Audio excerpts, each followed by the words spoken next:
ఓం నమో వెంకటేశాయ. Last వీడియోలో దేవుని కడప ఆలయం యొక్క విశిష్టత గురించి తెలుసుకున్నాం కదా. ఈ వీడియోలో బ్రహ్మోత్సవాల్లో అతి ముఖ్యమైన గరుడ సేవని చూపించబోతున్నాం.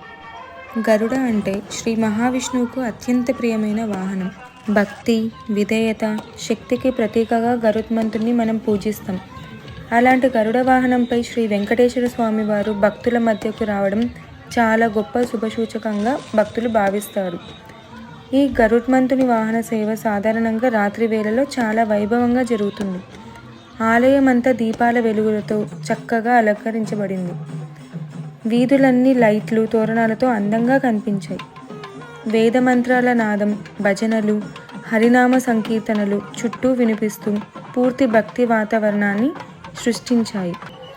గోవింద గోవింద అనే నామస్మరణతో ఆలయ పరిసరాలు మార్మోగిపోయాయి.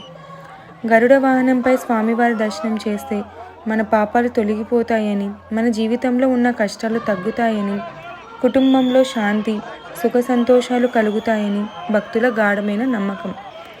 ఈ విశేష దర్శనం కోసం కడప జిల్లానే కాకుండా చుట్టుపక్కల ప్రాంతాల నుంచి కూడా వేలాది మంది భక్తులు దేవుని గడపకు తరలి వచ్చారు. స్వామివారి ఊరేగింపు సాగుతున్నప్పుడు భక్తుల చేతులు జోడించి భక్తితో నమస్కారం చేశారు. స్వామిని చూసిన వెంటనే చాలామంది కళ్ళల్లో ఆనందం, మనసులో ఒక ప్రశాంతత స్పష్టంగా కనిపించింది.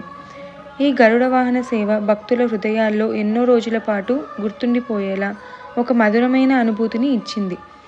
బ్రహ్మోత్సవాలు అంటే మన సంప్రదాయం, మన సంస్కృతి, మన భక్తిని గుర్తు చేసే పవిత్ర పర్వదినాలు.